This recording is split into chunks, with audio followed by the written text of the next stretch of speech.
tarde, boa noite, mais um episódio de Investimento à Beça, hoje com meu amigo Felipe Ferreira do Com Dinheiro. E aí, Hudson, Felipe? Prazer estar aqui com você, fiquei muito honrado quando fui convidado e vamos bater um papo aí, vamos ver o que a gente consegue transmitir para frente de conhecimento que a gente também vai beber na fonte dos outros, né? Lógico, com certeza, honrado estou eu com a sua presença, queria deixar claro também. Felipe, vamos falar um pouquinho, a gente vai falar um pouquinho hoje aqui, proposta é a gente falar um pouquinho sobre investimento, na visão da pessoa, do investidor, né, e pensando em longo prazo. Mas antes, acho que a gente podia falar um pouquinho sobre esse ano, né, como é que está esse ano Brasil e mundo, na economia e tal, até para dar um pouco de contexto aqui para a nossa conversa. Como é que você está vendo a economia? Brasil e mundo, como você Vamos quiser lá. abordar. A gente começou esse semestre com uma figura, Hudson, que eu acho que poucas vezes eu vi nos últimos, eu estou falando de últimos 10, 15 anos, lógico, a economia tem ciclos mais longos, mas você conversava com qualquer gestor de fundo em fevereiro, março, estava todo mundo pessimista. Era um cenário que você não via os gestores de ações felizes, não via os gestores de renda fixa felizes. Todo mundo infeliz? Todo mundo infeliz. O que não é comum. Geralmente, um está feliz com a infelicidade do outro. Mas o que acontecia? Né? Não tinha a saída dos fundos de investimento acontecia de maneira generalizada. Porque o investidor via uma taxa de juros elevada, né, baseada na meta de Selic mais alta, e ia para produtos financeiros mais simples e deixava seu dinheiro lá no CDB, assim por diante, e o empresário tinha medo de investir. Então você não tinha excedente econômico do investimento e você via as empresas passando sufoco por pagar os seus juros. Ninguém queria olhar a renda variável, mas também ninguém queria correr aquele risco de crédito privado, tomar uma bola nas costas de Americanas. Né? Teve Americana, foi em janeiro, né? Foi em janeiro. Já começou, né? A gente viu então esse primeiro semestre um clima duro, muito duro, com muitas incertezas, Brasil e mundo, e que essas incertezas não ajudavam ninguém, não tinha ninguém aproveitando essas incertezas, o que é um equilíbrio de mercado meio maluco, tanto que a gente viu a bolsa... As pessoas estão com medo, será, Felipe? Sim. Muita oportunidade na mesa e ninguém pega, né? Sem dúvidas. Então, de novo, a gente quer retorno? Quer, mas desde que tenha um bom equilíbrio de risco. E o que acontecia é que essas oportunidades estavam na mesa, mas o risco de capturá-las e errar, tentar pegar a faca caindo e se cortar, era muito grande. Né? Então a gente viu um primeiro semestre muito duro e muito preocupado. Algumas coisas começaram a se firmar no fim do primeiro semestre. Então a gente não está falando aqui de a reunião do Copom que cai 0,5% na meta de Selic. A gente está falando de o mercado entender que seria esse o caminho, criar os fundamentos para isso é muito importante, vou voltar lá na frente depois, criar os fundamentos de ter uma inflação mais no lugar, que aí todo mundo foi entendendo... que o ano começou com a inflação 12 meses impressionadíssima. Né? Exato. Então, conforme o mercado foi entendendo que existiriam condições de manter uma queda sustentada dos juros de longo prazo, a gente começou a ver uma melhora. Então, em junho, a gente teve uma alta de bolsa expressiva, vindo dessa percepção e de um fator externo muito curioso. A gente vê Estados Unidos com um custo de dívida elevadíssimo, uma dívida elevadíssima, ao passo que um conflito como a guerra na Ucrânia faz questionar o que é a globalização dos meios de produção. Então, será que faz sentido para os Estados Unidos ter meio de produção na China, um país que é eventualmente distante em termos de cultura? Eu estou falando aqui de uma polarização política, mas cultura distante. Você não entender, não ler corretamente os sinais. Então vem essa puxada para amigos, para próximos. Né? E aí o Brasil aparece mas ali... o que você falou da Ucrânia também é importante, né? O conflito ali deu aquela opa! Todo mundo parou para pensar no que não estava pensando. Poxa, a China é mais barata de produzir, mandar para a China. Aí você fala, não, pera aí, tem outros fatores que eu tenho que levar em consideração. Isso aí. Então, nesse cenário, a gente tem Estados Unidos com taxa de juros de 5, mas com inflação de 5. Então, você está correndo um risco que deixou de ser irrelevante. Passa a ser um risco que, no mínimo, você quer monitorar. De Estados Unidos buscarem políticas, digamos, mais razoáveis para o seu gasto público, para o seu pagamento de dívida, assim por diante.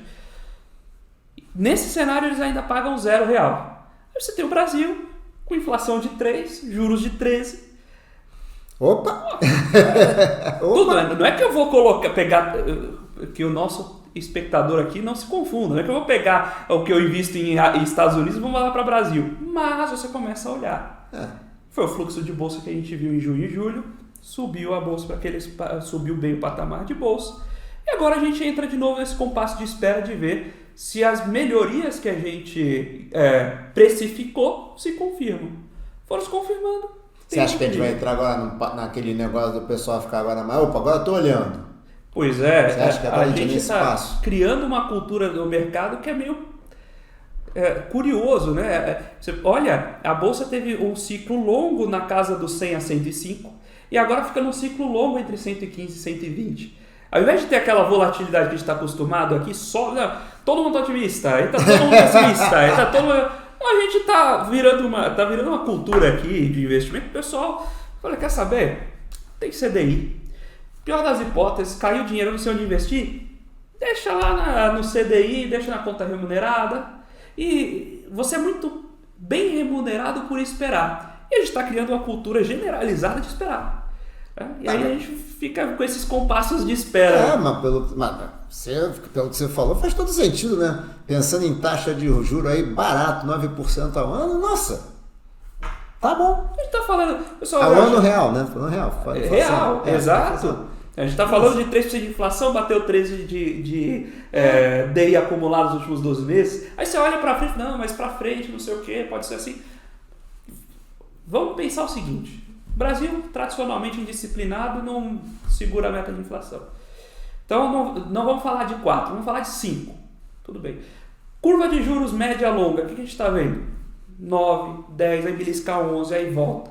Vamos colocar 10. A gente está falando de 5% real, no longo prazo, para você esperar. Está bem remunerada a espera, né? Muito bem remunerada. Está muito bem remunerada, né? 5% ao ano, deu 8 anos mais ou menos, 10 não. Que 8, não. Um pouquinho mais, né? Acho que... Quanto tempo dobraria o capital aqui? Dá para dobrar em... um pouquinho mais, uns 12 anos ali, remunerar real. Tá bom, né? Dobrar em termos reais. Puxa vida. Vou fazer uma conta. Só que vamos simplificar para 10 anos para dobrar. Tá. Se você tem 100 mil reais hoje, quando você tem 30 anos, tem 100 mil reais.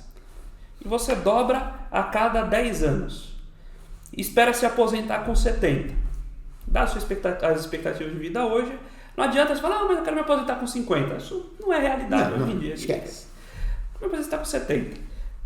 E se dobra a cada 10 anos, você está dobrando 4 vezes. Isso.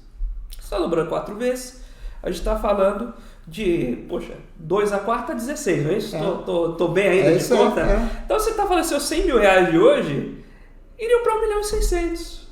Então você começa a sua vida, esses 100 mil reais você acumulou nos seus 10 primeiros anos de vida de trabalho, isso é o suficiente para você se aposentar nesse cenário de taxa de juros. É verdade.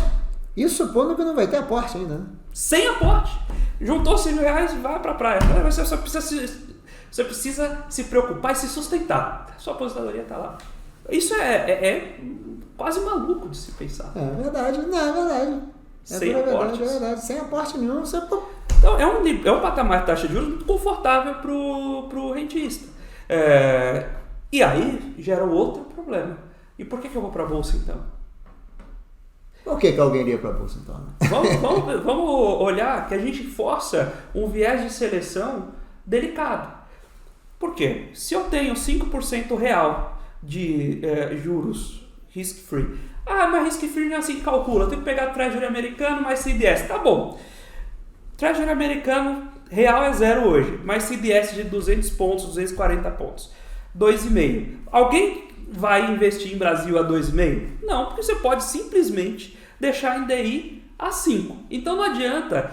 Existem muitas discussões, você bem sabe, sobre como se calcula uma taxa de desconto no valuation, mas a regra nunca pode sobrepor ao fato.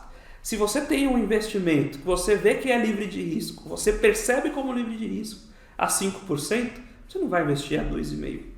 Ponto. Ah, mas o livro diz. Não importa. O livro tem que estar adequado à realidade. Exato. Se não tiver, monta só para dar exemplo. Exato. Então, a gente está falando de 5,5 real base. Vou colocar ali risco de bolsa. Risco médio de mercado. Você vai assumir mais 5 pontos? 5 pontos é uma média. Seria mais justo. Para Estados Unidos seria razoável. Para o Brasil seria mais justo 8. Coloquemos 5 pontos reais. Então você tem que crescer a sua empresa inflação mais 10% ao ano. Então você tem que ter ali um ROE recorrente que remunere isso. Então vamos simplificar. Vou colocar 20% ao ano para você ter um EVA positivo. Certo. Ok, né? Espero que o pessoal não processe a gente por usar a marca registrada. Mas ok, você vai gerar valor com a empresa. Se você gera 20% ao ano de lucro líquido em cima do valor investido original, você vai abrir seu capital para captar mercado 20% do seu capital? Não faz sentido. Faz sentido.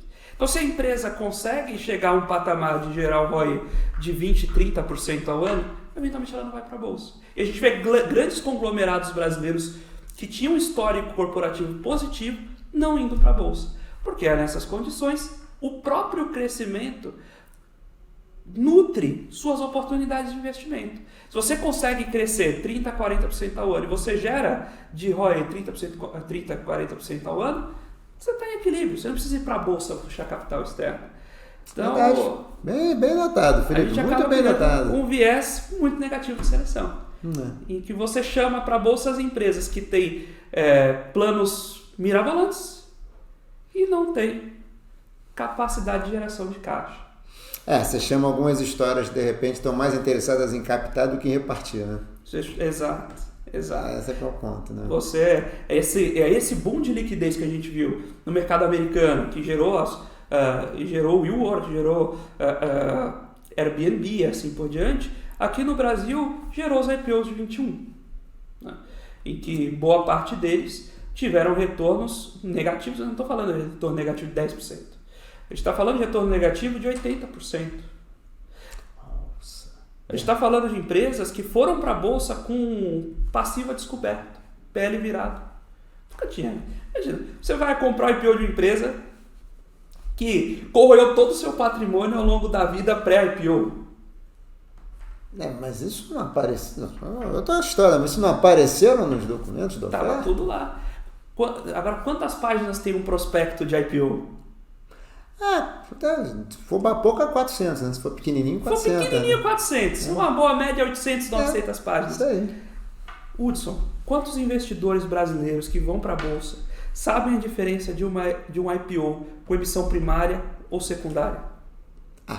Esquece. Isso não... Você concorda que você abre um prospecto de IPO, 90% da emissão é secundária? Você concorda que o investidor deveria ligar o sinal de alerta? Sim, eu explico o que é uma emissão secundária também, né? O que é emissão primária e secundária que está assistindo a gente?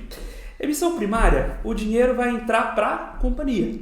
Então eu vou fazer o IPO para investir nos meus projetos, como geralmente está prometido no prospecto. Sim. A emissão secundária, o dinheiro vai para o bolso do acionista. Então o acionista está saindo da posição, né?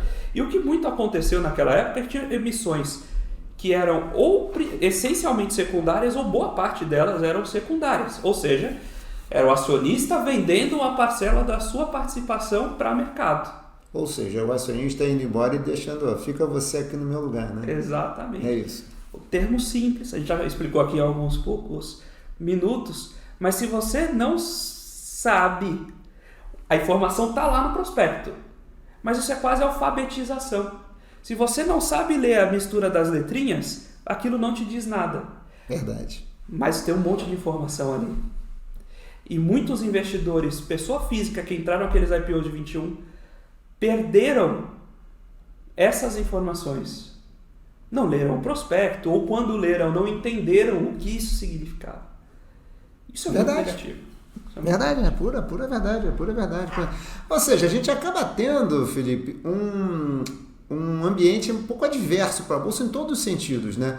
Porque a taxa de juros ela é muito alta, por um lado, porque a gente tem um ambiente regulatório, regulatório não, tipo, um ambiente político de volatilidade, judicialização, um ambiente acaba tendo incerteza jurídica muito grande também e tal. E infelizmente algumas histórias que não vão muito boas, que vão à bolsa e que geram um pé atrás grande também, né? O ambiente é meio adverso. É um ambiente meio adverso. E que para surfar esse ambiente falta um elemento que acho que seguramente eu sou o primeiro convidado a tocar nesse assunto aqui, que é a educação financeira. Vamos então começar a falar do investidor. Mas diga aí. O duro, nessas teses que perderam 80% desde o IPO, não é o número 80%. É que se você... É um ponto básico de matemática financeira, mas que deveria ser mais frisado nas escolas, mas que às vezes passa despercebido. Perdi 80%, eu não preciso de 80% para recuperar. Eu preciso que o papel suba 500%. No caso, ele suba 400%, ou seja, ele vale a 500% do que vale hoje. Subir 400% um papel, nossa, não é brincadeira. Não é brincadeira. Por distribuição estatística. Quantos papéis de fato subiram 400% em determinado período na história? Por que aquele seu papel vai subir? Não, e os que subiram que tinham muito bons fundamentos. Esse que se caiu 80 não tem. Não vai aparecer de um dia para o outro. Exato. Então, o que isso deveria levar para o investidor? Primeiro, o investidor primeiro precisa se capacitar para ir para a bolsa. Não é um jogo, não é rally, não é ir lá pela brincadeira. Agora, fui para a bolsa? Vamos começar pelo plain vanilla, como fala no mercado. Começar pelo básico.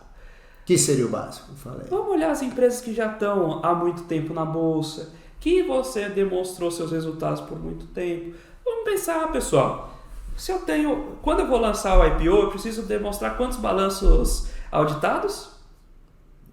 Acho que é 3 balanços. 3 ou 4, né? Beleza. Você vai montar um balanço. Imagina um banco, instituição financeira, seguradora. Você tem que calcular PDD. Dá para jogar um pouquinho para cima, um pouquinho para baixo a régua. Segurar isso por 3, 4, 5 anos é uma coisa. Segurar isso por 10 anos exige um pessoal muito gabaritado em fraude, né? Depois podemos até falar sobre isso também. Agora, segurar isso por 20 anos... Aí tem que ser mágica. Aí isso tem que ser mágica. Então, se você tem uma empresa que está na bolsa há 20 anos, nunca teve problema de fraude, aponta resultados recorrentes... Poxa, eu posso comprar e ela desvalorizar? Pode. Ela vai desvalorizar 80% em 2 anos? Não. Difícil. O preço está ali. Então vai conhecendo as empresas, use as empresas que já existem para você aprender sobre fundamentos, testar suas teses, aprender a acompanhar o que você de fato quer da empresa. Fazer 2 perguntas. Primeiro, como é que a pessoa define o que ela quer e depois como é que ela pode acompanhar? Puxa, excelente. Vamos lá. Primeira coisa, o que é definir o que você quer? Você está investindo numa empresa? Eu estou esperando investir em uma empresa de crescimento. Estou esperando investir numa empresa que me gere bons rendimentos. Ora, digamos que você está montando ali, comprando, você quer ser sócio daquela companhia. Vejam bem, pessoal, quem de casa não gostaria de ser banqueiro e comprar um banco? Comprar um banco seria maravilhoso. Segundo Keynes, o segundo pior negócio do mundo é um banco mal administrado. Né? Exato. O primeiro, né? Exato. Um banco bem administrado. É maravilhoso né? ser dono de um banco. Agora você vai pensar, poxa, eu vou abrir um banco do zero. Dá um trabalhão. Tem gente disposta a vender as ações dos grandes bancos do Brasil que já existem. Pô, eu quero ter um negócio que vai me gerar rendimentos, um negócio que anda bonitinho, funciona como um reloginho e vai me pagar os dividendos para me aposentar. Você vai lá, vai na bolsa, encontra um conjunto de empresas centenárias, com boa liquidez, o preço é aquele porque se não fosse aquele alguém teria comprado. Ah, mas tem assimetrias? Tem, tudo isso tem, mas vamos jogar no básico primeiro. Vamos assumir que os preços de tela são razoáveis, tem gente muito boa olhando para aqueles papéis. Você compra aquele papel e espera, quando se aposentar, receber os dividendos. Agora, estou mais jovem, quero ir para o risco, se eu fosse abrir um negócio, eu ia abrir há 3 ou 4 anos um negócio de paletas mexicanas. Opa! Eu quero risco, eu posso perder, mas o meu negócio é tentar encontrar aquela oportunidade que vai estourar. Legal, então você vai olhar lá as empresas que tenham boa taxa de crescimento, que tenham um crescimento de receita importante, que tenham boas oportunidades de investimento, que estejam em setores estratégicos com oportunidades de crescimento também. Okay. São duas análises completamente distintas. Se você quer investir para esperar que a ação se valorize, se você quer investir para ser sócio daquela companhia no longo prazo. Primeira coisa que você precisa saber quando você está comprando uma ação. Agora, entende isso. Você tem que acompanhar balanço. Eu costumo dizer para o pessoal que acompanha o programa, já tive a oportunidade de recebê-lo também, justamente que não dá para você investir em ações se você não quer ter uma mínima noção de demonstrativos financeiros, entender uma DRE, entender um demonstrativo, entender um balanço, sabe? Você tem que sentar e dedicar um tempinho a entender aquilo. Ah, mas eu preciso ser especialista? Não.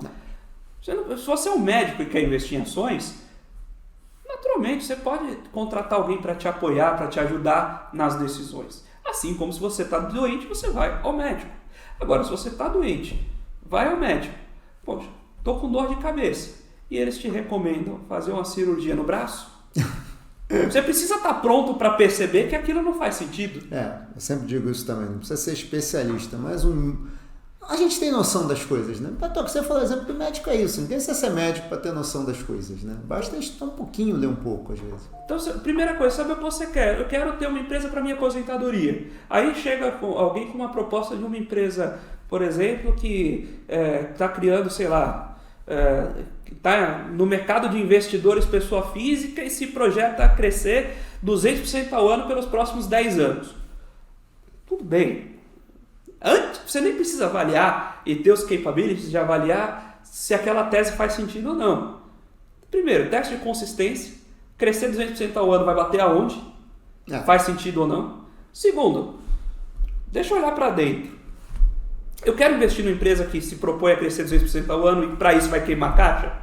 Não, eu quero ser sócio para me aposentar. Então não entra nessa empresa. Então você precisa se conhecer e ter os mínimos parâmetros quando você, mesmo que você vá conversar com alguém, seu assessor de investimento, consultor, gestor de fundos, independente de quem você está contratando e por qual veículo, você precisa ter os elementos para fazer o teste de consistência se o que ele está te vendendo você quer comprar. Boa, primeira coisa. E o monitoramento passa por ler os balanços ou uma boa leitura de jornal e tal? O que você acha? Como é que monitora? É todo mês? Tem gente, muito chato, mas como é que faz? Se você acompanha, os balanços são lançados trimestralmente. Então, se você ficar olhando durante os 90 dias do trimestre, o balanço do dia anterior, ele não vai mudar. Você precisa olhar uma vez por trimestre cada uma das empresas que você está acompanhando. Tá? Vale ler notícia de jornal? As cotações. Ficar olhando todo dia a cotação. O Buffett falava, né? Se você, antes de investir em ações, você precisa fazer uma pergunta. Eu me importo se a bolsa abre amanhã? Se você se importar, você está na ação errada. Porque se você está... Tudo bem, ele tem uma filosofia de investimento muito específica, olhando para a geração de lucros.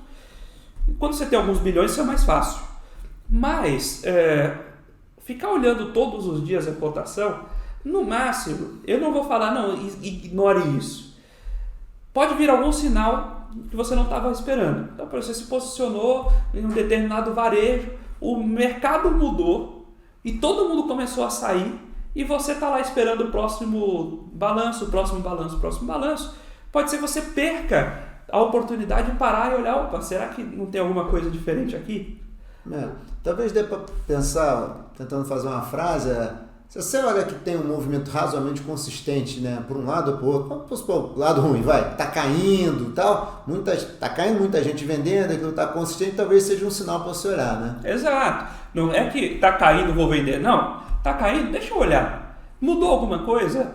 Não mudou. Pô, de repente a oportunidade de você comprar mais barato. Excelente.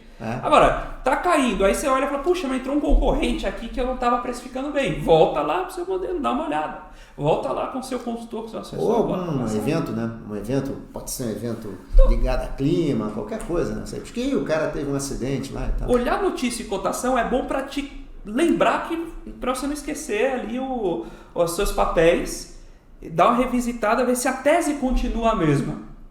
Agora, vou tomar decisão de investimento só porque, se caiu eu compro, se subiu eu vendo. Não, assim no dia a dia não dá, né? Você vai tomar decisão no dia a dia, né? Que eu fico pensando, aqueles caras parece que assim, alguns gênios que acham que vão ver oportunidade toda hora, né? Vão sempre conseguir comprar no momento certo e vender no momento certo. Market time é assim perfeito. Essa é a receita perfeita para você perder dinheiro. Se você tenta acertar o olho da mosca o tempo inteiro, você vai matar todo mundo que está na sala antes de acertar a mosca. É mais fácil acertar uma bala em você por ricochete do que acertar o olho na mosca. Então, não adianta tentar ser gênio. Né? Os gênios sempre são raros em qualquer área. Né? Então, imagina se todo estudante de física da graduação quisesse ser o Albert Einstein. Ele só ia sair de casa todo dia para trabalhar se ele tivesse a esperança de criar a teoria da relatividade. Isso não existe. É um trabalho consistente, todo dia um pouquinho e cumprindo o seu objetivo. Por isso, gostei disso. É importante você saber qual é o seu objetivo. E aí você falou, mas assim, o acompanhar o balanço não é para qualquer um também, né, Felipe? Eu fico pensando o seguinte, né? 98% das pessoas não conseguem fazer isso. Mas aí você diria que o cara recorrer a um assessor, mas se o cara não tiver, talvez seja o caso então dele evitar a bolsa e ficar nos ativos de renda fixa, o que você acha? Olha, eu vou te falar, Hudson, que se você não... De novo, você não precisa ser especialista, mas se você não tiver a disciplina e a disponibilidade de sentar para olhar por meia hora seus ativos ali uma vez por trimestre, para estudar um pouco e entender quais são os principais indicadores da DRE, conhecer minimamente o que é a história. O livro, a contabilidade, é uma forma de contar a história da empresa, simplificada e padronizada. Então, se você não tiver meia horinha ali por trimestre para olhar suas empresas, provavelmente é melhor estar fora desse mercado. Você sabe que isso é importante que você falou? Porque tem muita gente que parece que acha que é uma obrigação, né? Tipo assim, em teoria, a bolsa remunera o risco, você vai ganhar melhor que a renda fixa, o que no Brasil a gente acabou de falar que não é tão fácil assim, né? Claro. Mas parece que as pessoas se sentem numa questão de obrigação, né? Tem que... Tudo bem, todos falamos, a gente sabe disso, é verdade, diversificar o portfólio é importante. Sim. Mas a verdade, mas talvez seja uma outra verdade também, aliás, isso é uma outra verdade, não deve investir no que você não entende. Exato. Então, nesse dilema, já que você não entende, talvez a sua diversificação não passe pela bolsa? Talvez não. Agora, precisa de tanto para entender? Tudo bem, eu não vou fazer stock picking, vou comprar lá o fundo passivo de bolsa. Quero comprar no mercado como todo. Tá. De certa forma, é uma boa ponte. Ou fundos ou um ETF, vai. Sim. Tá ok. Que são ETFs nada mais são que fundos negociáveis em bolsa. Sim. Então, se eu quero comprar todo o mercado, eu quero estar exposto para pegar esse prêmio de renda variável, mas eu não quero entender qual empresa ganha mais. Tudo bem? Então, compre todo o mercado. Aí você vai para ETF. E aí... Dá para comprar ETF de Ibovespa? Ibovespa é todo o mercado? E já fica complicado de você buscar essa otimização. Mas tudo bem, vai comprar um pouco de ETF americana, mais diversificada que der, e aí você vai ficar pegando esse prêmio, vai trazer o componente de diversificação para a sua carteira, mas não vai se expor a investir no que você não entende. Faça isso... Se você tiver ido dar uma olhada em saber o que é o ETF, o que é diversificação, você entendeu? Senão também não adianta se expor a esse risco se você não quiser se dedicar. Agora, será que é tão ruim você sentar uma horinha ao longo de sua vida, dar uma estudada? Uma horinha por trimestre, né? Não, agora falando de ETFs, uma horinha na vida, para entender o que é ETF, para entender o que é prêmio de risco, para entender o que é diversificação. Não estou falando para você ler o paper original de Markowitz, mas entender, falar, olha, puxa, conceito. Exato, é verdade.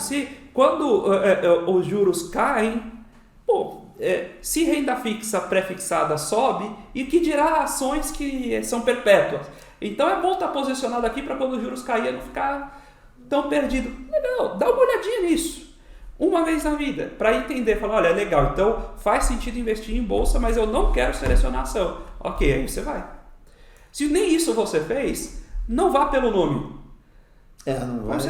Agora, aconselho quem está assistindo a gente. Quem está assistindo a gente provavelmente tem um viés de seleção, porque esse sujeito já se importou com seus investimentos. Com certeza. A nossa pegada é essa. Alguém que está... A gente sempre diz aqui que assim, geralmente o cara que assiste o nosso programa é aquele cara que já é investidor e já apanhou. Exato. Já comprou algumas historinhas ruins, agora está querendo alguém que não diga para comprar A, B ou C, mas alguém que diga sobre o todo, o futuro, os cuidados, os riscos. Nesse caso, já é alguém que sabe da importância de... Poxa, eu passo minha vida construindo meu patrimônio.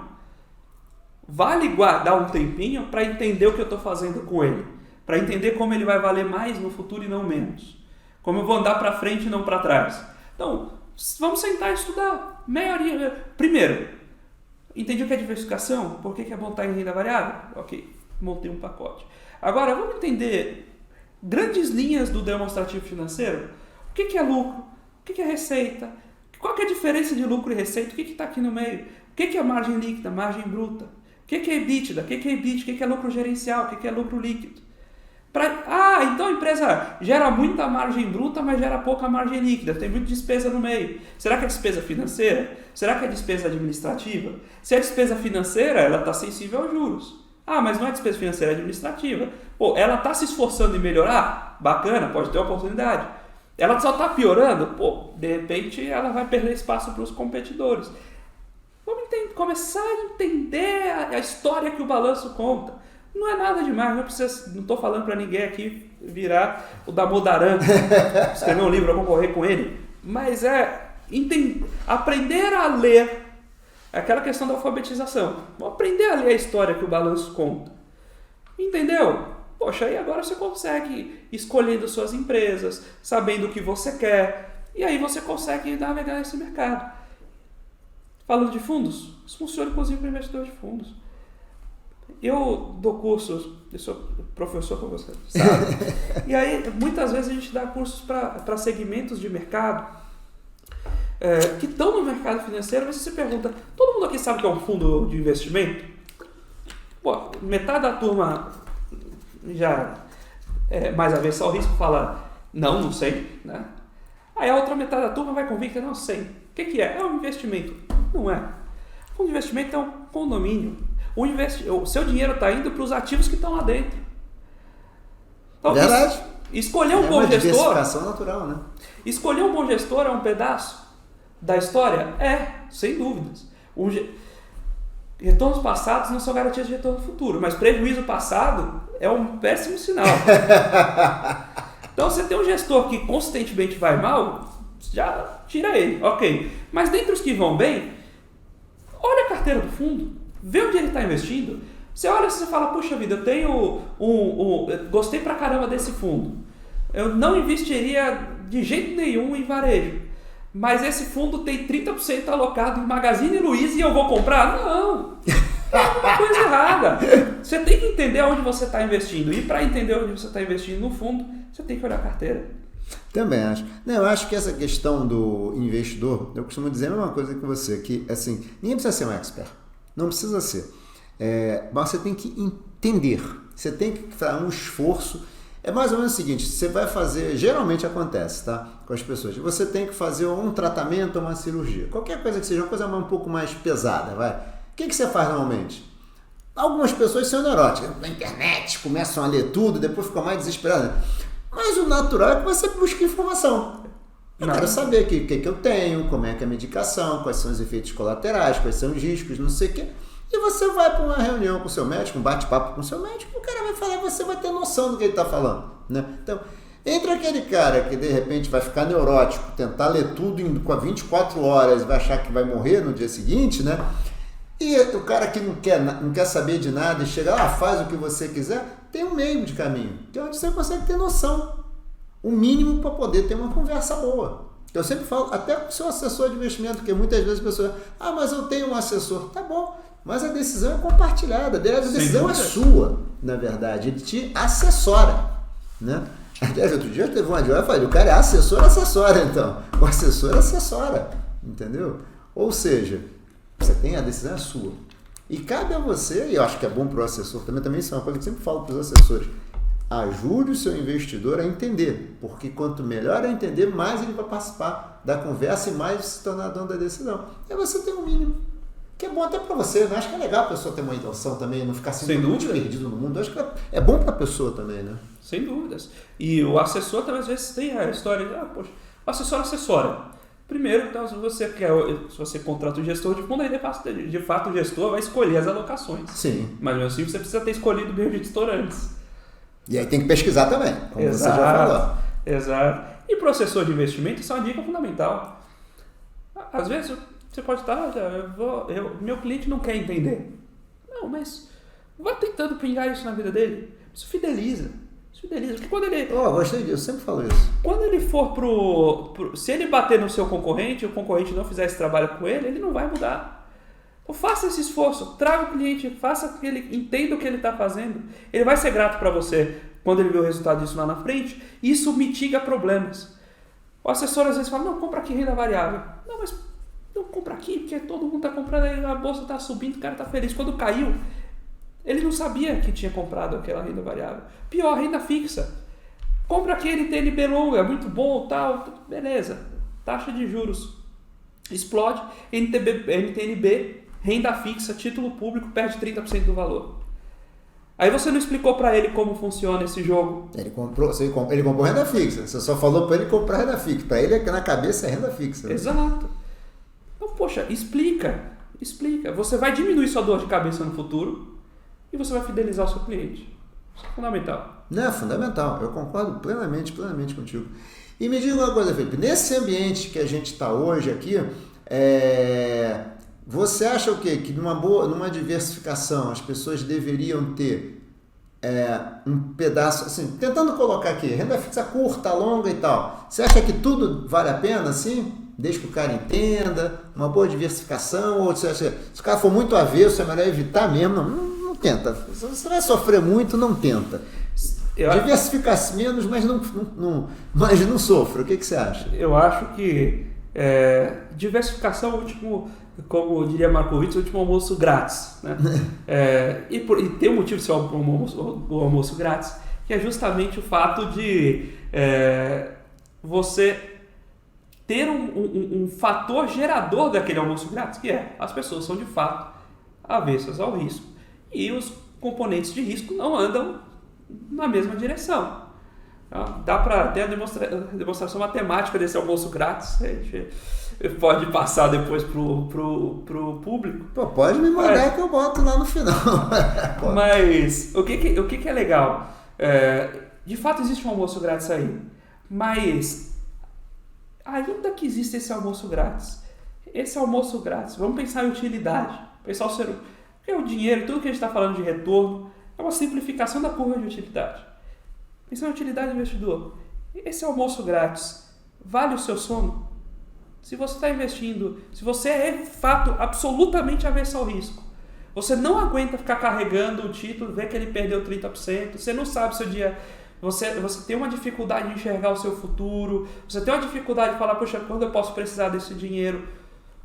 Aquele 1 ou 2% de ganho que você teria dentro do mesmo risco, pela otimização, valem aquela noite de sono que você dormiu pior porque você viu que quando estourou a crise do Covid a bolsa caiu, valem aquela dor de cabeça que você teve no fim de semana, Então, se o investidor é de fato 100% avesso ao risco, eu acho que você não pode investir no que você não conhece e no que não está aderente ao seu perfil básico.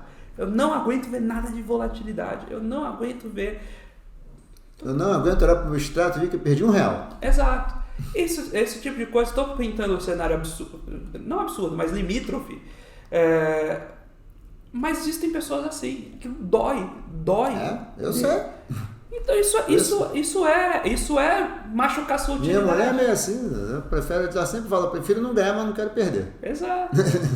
Então, poxa, respeite esse seu limite. Passou isso, tem um ponto que todo mundo tem que diversificar um pouco? Aí sim, respeitando seu limite básico, aí vá buscar uma diversificação em todos os títulos. Puxa, mas taxa de juros está caindo. Faz sentido ter pré agora na carteira, depois que a gente já viu esse primeiro consumo do prêmio? A gente não sabe se vai cair mais agora, se vai cair um pouquinho mais rápido que a curva, um pouquinho menos rápido que a curva. Então diversifica, capture os prêmios que dá para capturar, fique diversificado na sua posição. Isso sim é sempre valioso. Se o valor paga o sono perdido, aí é uma conta pessoal. Gostei disso. Gostei disso. Felipe, a gente está tendo que terminar aqui. Eu queria saber de você se tem alguma coisa aqui que a gente não tenha falado, você acha importante aqui para quem está nos vendo aqui, nos assistindo. Tem uma mensagem que eu ia deixar final aqui para o público. A gente viu uma revolução muito interessante no mercado de investimentos nos últimos anos. E a gente viu fundos, gestoras independentes podendo acessar investidores de varejo de uma forma que era inimaginável há 20 anos. Isso é extremamente positivo, tanto para as gestoras quanto para o investidor que tem mais acesso a estratégias diferentes, justamente para esse componente de diversificação. Agora, com grandes poderes, vem grandes responsabilidades. Então, o investidor precisa correr mais atrás de informação, né? Se informar para agora.